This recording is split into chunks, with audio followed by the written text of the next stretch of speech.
आगे है अन्य महत्वपूर्ण प्राचीन सभ्यताएं।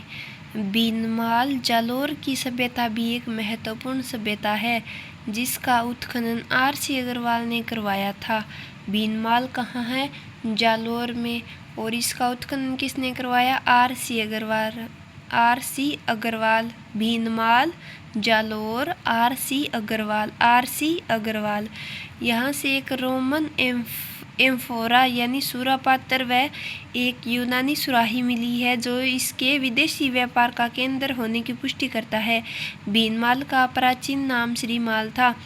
यानी यहाँ से एक रोमन एम्फोरा यानी सुरा पात्र मिला है, एक यूनानी सुराही मिली है जो विदेशी व्यापार का केंद्र होने की पुष्टि करता है।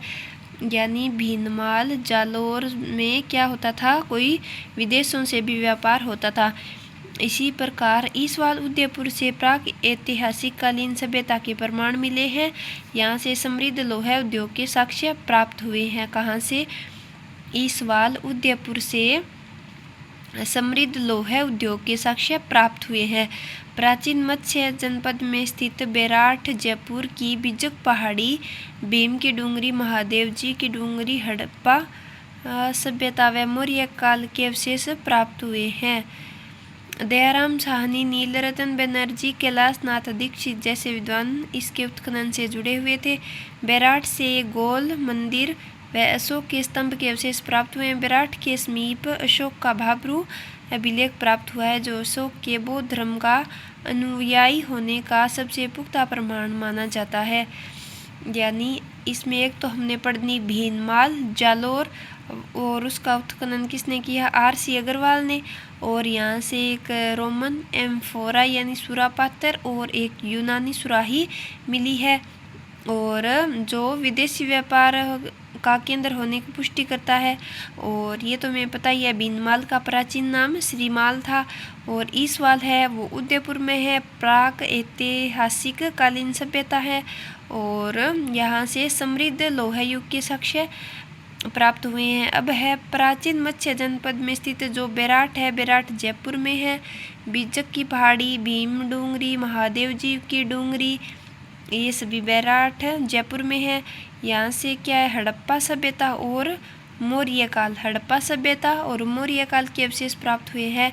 यहाँ पर उत्खनन का कार्य दया नील कैलाश ने किया। दया नील कैलाश ने किया।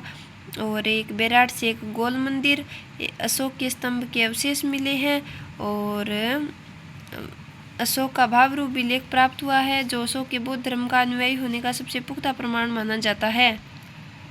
बालाथल उदयपुर में प्रोफेसर V.N. मिश्र के निर्देशन में हुए उत्खनन से एक ताम्रपाषाणकालीन सभ्यता प्रकाश में आई। इस सभ्यता का संपर्क हड़प्पा सभ्यता से होने का पुख्ता प्रमाण प्राप्त होता है। बालाथल है वो उदयपुर में है, उसका उत्खनन का कार्य V.N. मिश्र ने किया। ठीक है। और यह एक ताम्रपाषाणकालीन सभ्यता है। बालाथल क्या है? ताम्रपाषाणकालीन सभ्यता है। इस सभ्यता का संपर्क हड़प्पा सभ्यता से होने का पुख्ता प्रमाण प्राप्त होता है। यानी यह इस सभ्यता का संपर्क यानी बालाथल उदयपुर की जो सभ्यता है इसका संपर्क हड़प्पा सभ्यता से था। ठीक है। इन महत्वपूर्ण सभ्यताओं के अतिरिक्त हमें रंग महल जो हनुमानगढ़ में है और ओजियाना जो भीलवाड़ा में है, नगरी जो चित्तौड़गढ़ में है, बरौर जो गंगानगर में है, तिलवाड़ा जो पहले बाड़मेर में था लेकिन अब कहाँ पर है? बालोतरा में, जोधपुरा जो जयपुर में है, सुनारी जो झुंझुनू में है, नोहा भरतपुर में, नगर टोंक में आदि प्राचीन सभ्यताओं के अवशेष भी राजस्थान में प्राप्त हुए हैं। इसके बाद है राजस्थान में आर्य संस्कृति का प्रसार।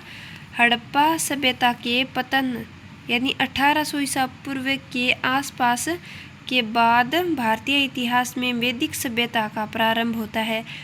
यानी राजस्थान में आर्य संस्कृति का प्रसार हड़प्पा सभ्यता के पतन के बाद शुरू होता है।